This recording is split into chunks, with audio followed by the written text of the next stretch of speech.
Good morning, rockers.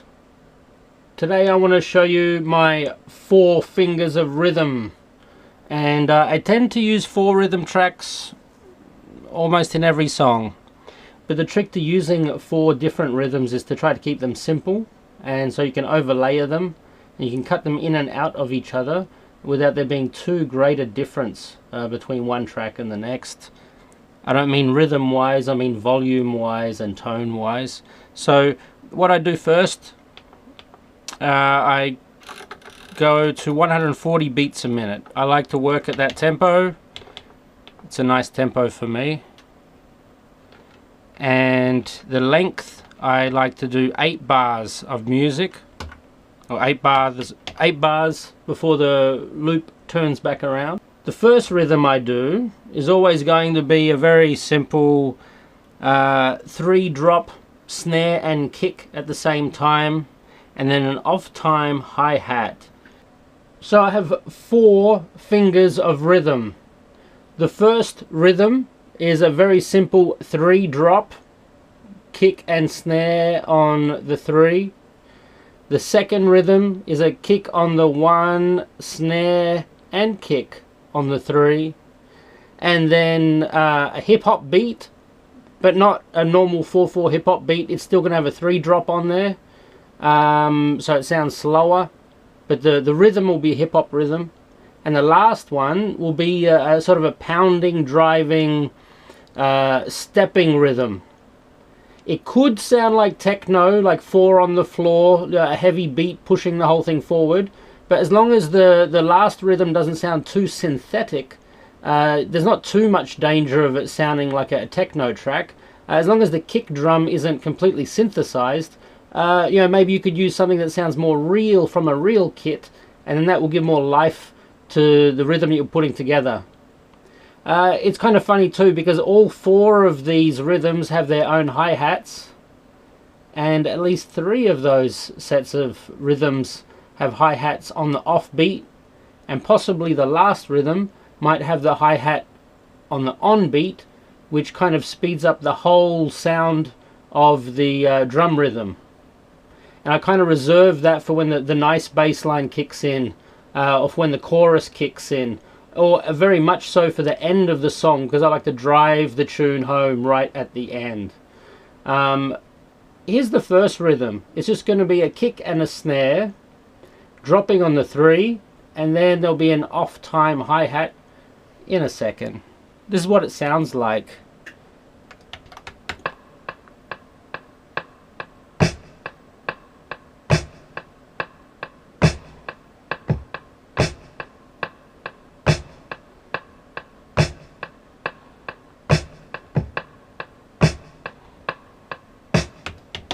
A very light hi-hat, because I'll be adding hi-hats in all 4 of the rhythms. I don't want to put a heavy hi-hat, because if they're all on top of each other, it becomes so loud that it'll actually distort and sound pretty bad. In this case, it's a light hat, and it's got an accompanying hit that is equally as light and fluffy. Alright, I just put an off-time hat on here.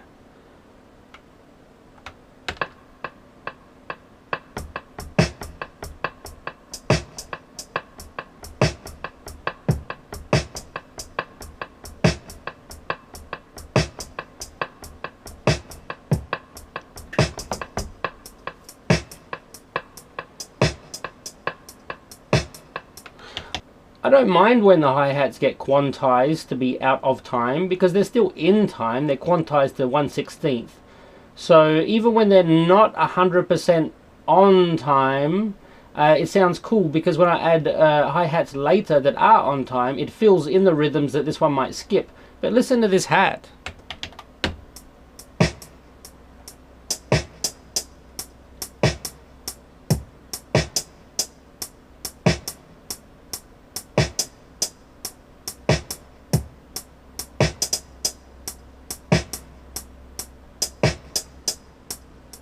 There's a little skip in the hat there, which I quite like. It sounds kind of human. The nice idea though is to usually put your little rolls or skips or breaks at the end of a 4 or a 16 or what have you, so that at the end of the phrase, the DJ or the engineer can then tweak the last part of your drum rhythm and ring out that last part of the roll or the hat thing that you're doing, whatever you're doing to accentuate your phrase at the end of the tune, is going to be amplified by using really cool effects and things later when you do the dub, but without rolls or kind of nice ends to phrases. It leaves us a little flat, and then when we do put a delay in, it just sounds like more of a rhythm and not the start of something new. It's not a journey then, it's more of a repetition with echoes, and that's not exactly what I'm trying to do. What I'd like to do is to try to make music that sounds like a human being made it, and maybe even a band might have made this music or could play this music. So the band would have a drummer, a percussionist, a bass player, a keyboard player, and with any luck a guitar player, but in my case it'll probably be a piano because I don't have a guitar. But you know, I would still like the music to sound as if it's coming from human beings at the end of the day, even though I'm making it all on a digital platform and playing it through some effects pedals and things, as you can see here on the wall. At the end of the day, you know, it'll go through the tape player and sound more analog, but what I'm really going for is the sound of a band playing a reggae song. And the reggae is then mixed into a dub. That's the sound I'm going for. Alright. We have the first one. I'm going to add a crash on the 1, because the 1 is where we start the phrase fresh.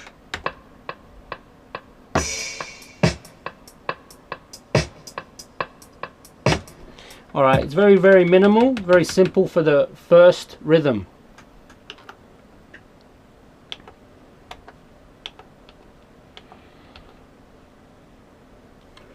Rhythm number 2, the second rhythm, it's going to have a kick on the 1, and then a snare or a kick and a snare on the 3, and also an off-time hi-hat, and another crash on the 1 because I love crashing on the 1.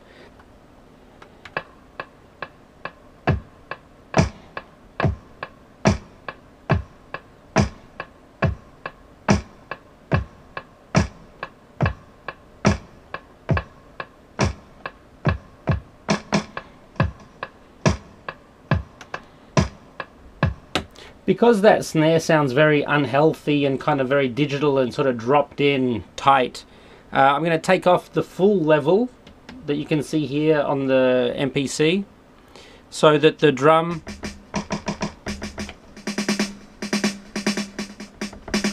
will show some more nuance. And I'm going to roll a little so it sounds a little more human.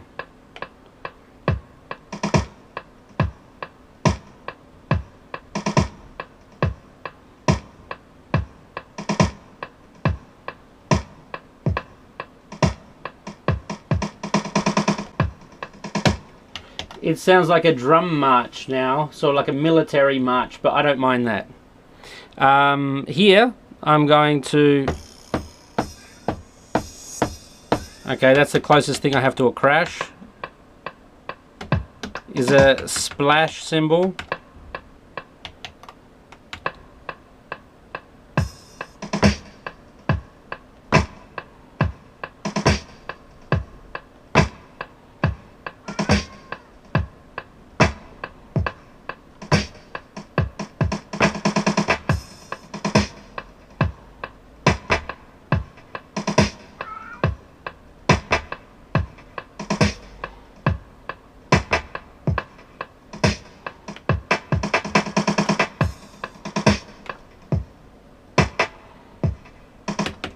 Alright, I'm going to put some off-time hats.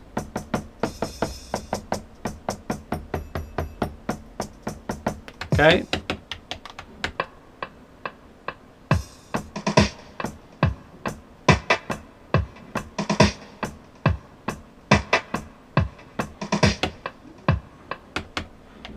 Alright, those hats sounded really lame. I'm going to do a double. It's a little more interesting.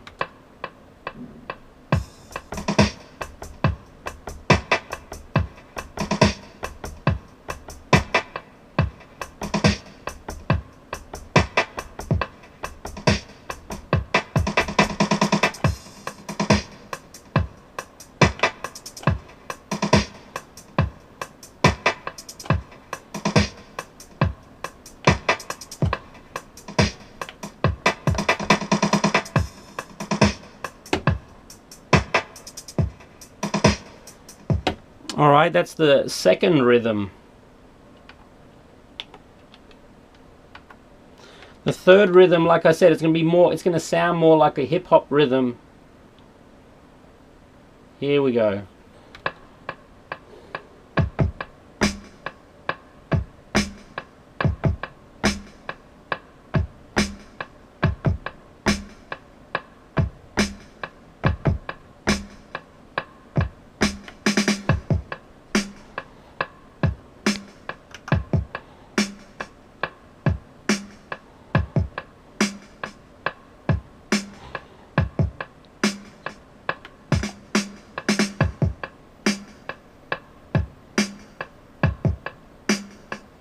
See, with the double kick at the start, that's more of a heartbeat.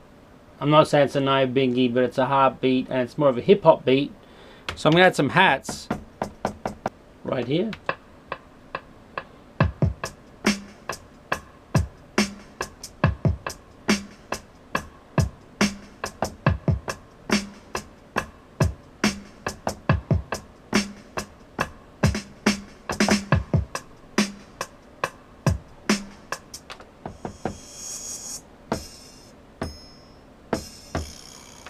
Oh, I like that. This snake rattle. I don't know where to put it exactly, but I'll try it on the one.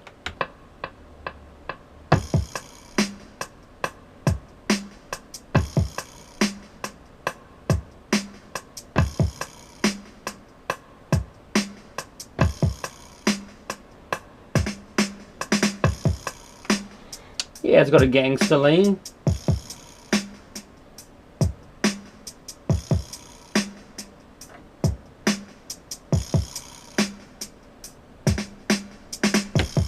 Alright, that's a third beat. Remember, the first one is minimal, it's like a skeleton. The second one, also with a 3 drop, is also minimal, but with a little more snare and a kick also on the 1. So you get the kick on the 1 and on the 3. Here you just get the kick on the 3 with the snare. There's my hip hop beat, which you just heard.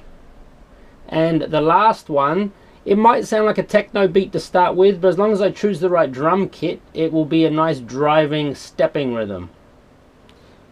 Let's try that one. Solid kick.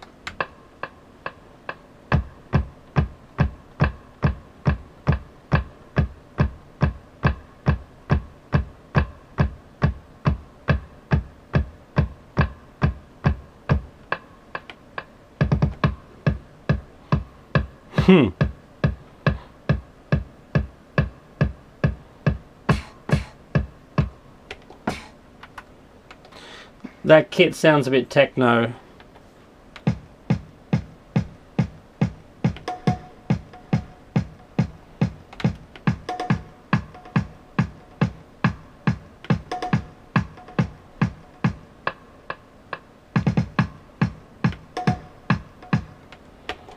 I will put some percussion on this last track.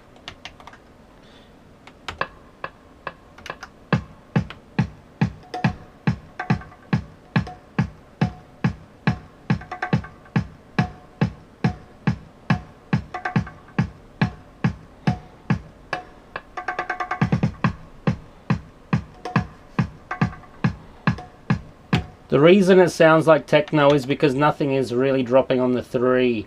And remember, the whole core of the rhythm of a dub tune or a roots tune or a reggae tune is that the energy, the emphasis, the stress lands on the 3 beat. 1, 2, 3.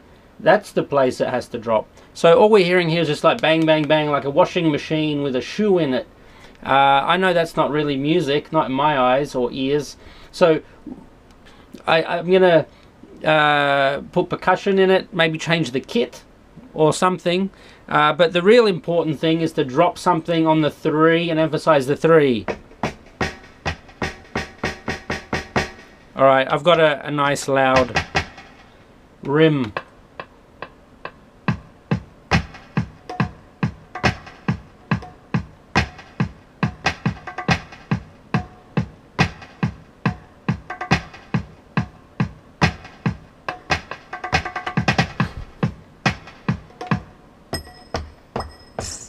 Well, there's no crash on this kit.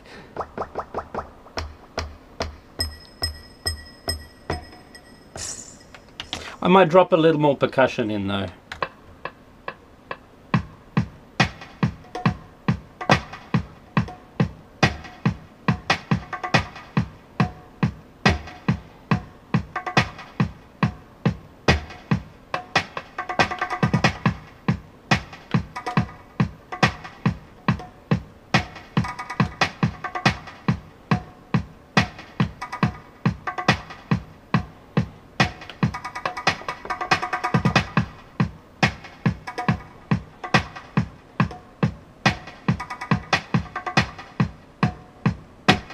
Alright, there's a snare hit. I'd like to add a little oomph to the 3 drop.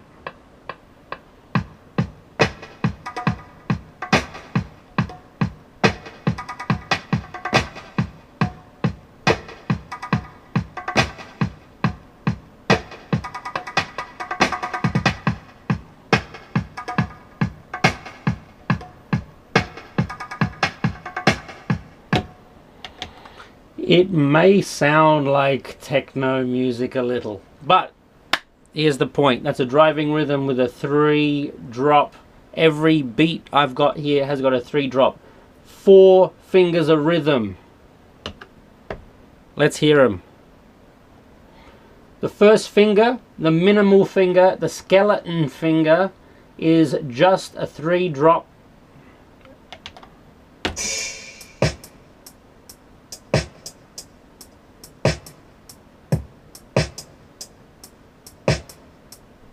That's it. The second finger, more substantial, more hats, more snare, a roll. Still with a 3, don't forget that 3. Now my hip hop beat.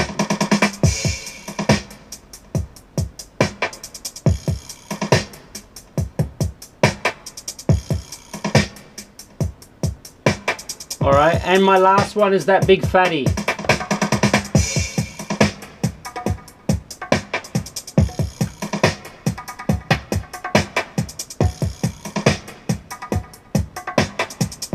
And you can always break it down.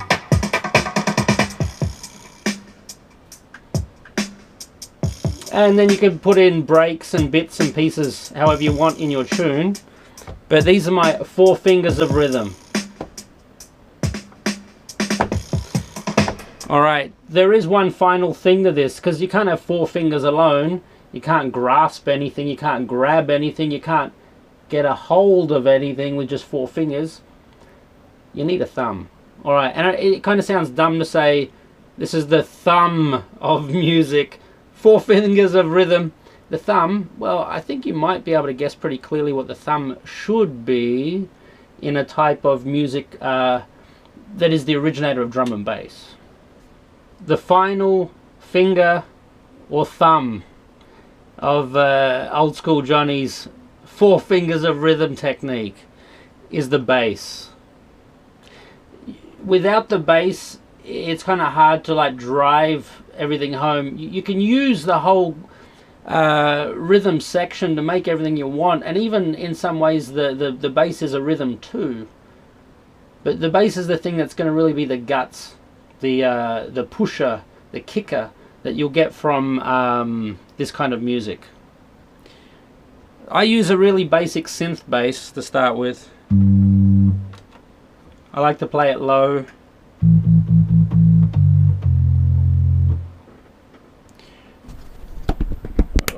Hope my GoPro can view this properly. Alright, so I'll play some really basic rhythm. To do that though, I listen to just maybe one or two rhythms. Maybe just one rhythm to keep me in time. I might use the hip-hop rhythm because it's pretty relaxing. And if you have to listen to the same beat over and over and over again while you're trying to write your phrases, let it be one of the more subtle rhythms you have, because if I listen to the driving beat for 3 hours in a row, it's going to do my head in. Let's see. Alright, hollow bass. I haven't thought of any rhythm or any bass line. I haven't really come up with anything, but I usually like to do something on the one and then who knows what. Up or down or stay in the same place. I don't really plan ahead, but after a few minutes I start to get a feel for a rhythm or a feel for a bass line, and that's when I really get the idea that, okay, this is a good tune or not a good tune. I could always change the rhythms later or change the drum kits that the rhythms are playing, but the bass line, you can't hide it anywhere because it's sort of in your face. You know, you can't sort of submerge a bass line in a tune because it's the part that you're feeling, and there's a physical part of reggae music, ska music, dub music, rock music, almost every kind of music except maybe folk music, because they like to use a lot of strings.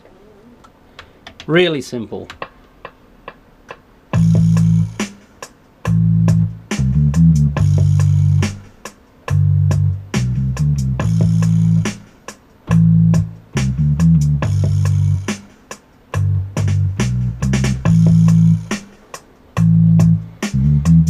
Well, that's out of time.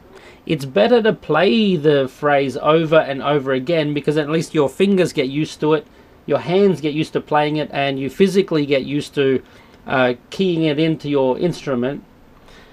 Whereas if you're always quantizing and stuff like that, maybe you're spending more time editing than you are making the music part.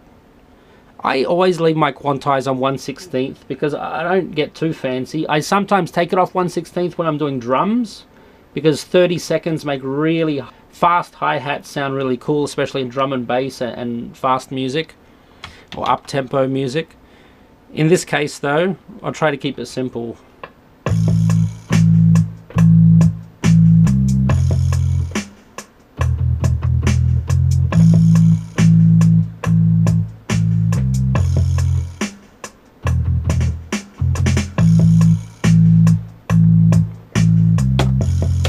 It's very basic. It's just for the tutorial. I don't think this will end up being a tune. I'll probably keep these drum beats and use them for something else. But as far as this goes, all I'm going to do is demonstrate. Alright. Okay. Number one. I'll drop a minute every 4.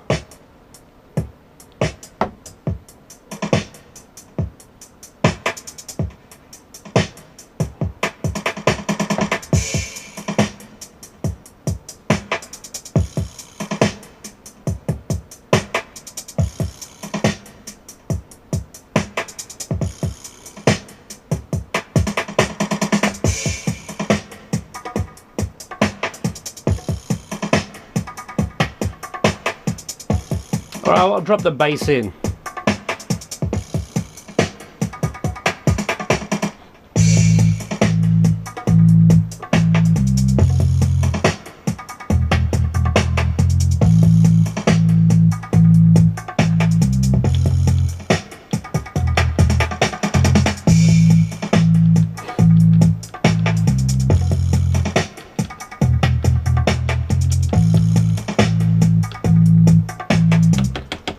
Alright, so you got to hear the rhythms and the bass. It's a very boring bass line, I know. Pretty straightforward bass line, but you don't have to go nuts with a bass line. You don't have to fill every gap, every breath of air in between the rhythm. The bass is really there to sort of push your body in the right direction. And just finally, I'll show you what it sounds like with some keys on top of that. And because we're doing dub,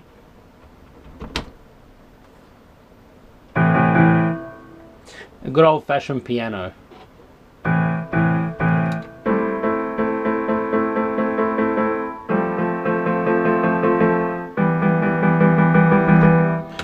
I'm not entirely sure what it will sound like in the end. And again, I don't want to play with all of the rhythm and everything all at once.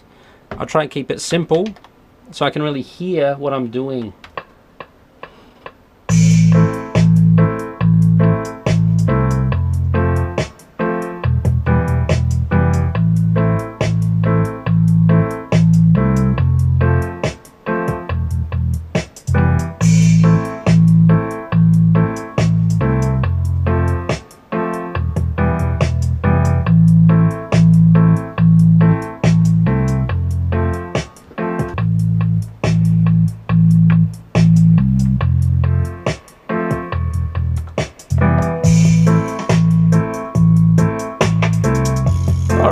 We got the makings of a tune.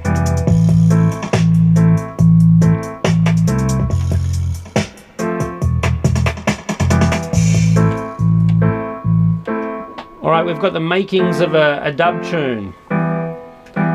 The bass and the keys are not the hardest part. The keys are the easiest part. The hardest part is the rhythm, getting a good lively rhythm. So here's how it sounds. I'll throw some extra keyboard, some of this. Here's a haunting keyboard line. That's just echoing what the piano is doing. The only thing the piano is doing is playing A on the offbeat, F, and then E. That's it. 3 notes. I mean, of course, later in the tune you have to have another bass line to sort of face off against the first bass line and make a kind of a rhythm match or mismatch of a chorus and bass back and forth. And yeah, I'm still working on how to do that properly. We're all learning. We're all students of music. And in this case, now I've added my Korg, Micro Korg XL MIDI out from the drum machine. And what the piano is playing here is also going out and playing the Korg. Sounds much better. But the cool thing, you can play off the piano and the Korg against each other.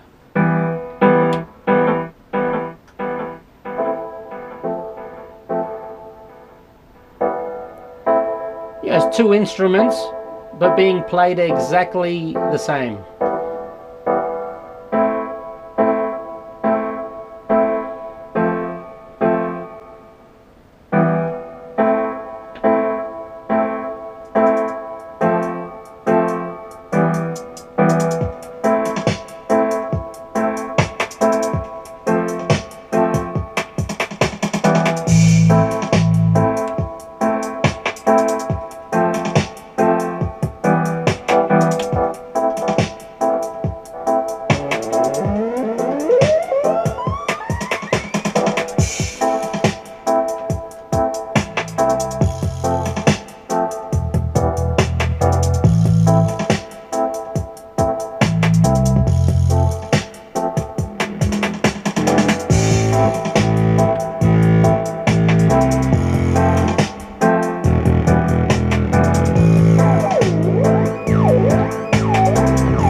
Well, I hope you've enjoyed this look into how I put my shit together. 4 fingers of rhythm, the skeleton, the filled out skeleton, let's call it the sinew, the muscle, which is the hip hop beat, and the outside, the skin, the thing that holds it all together, the driving rhythm, the stepper rhythm, the bashment rhythm, call it whatever you want, but that's the thing that really pushes the rhythm into dance mode.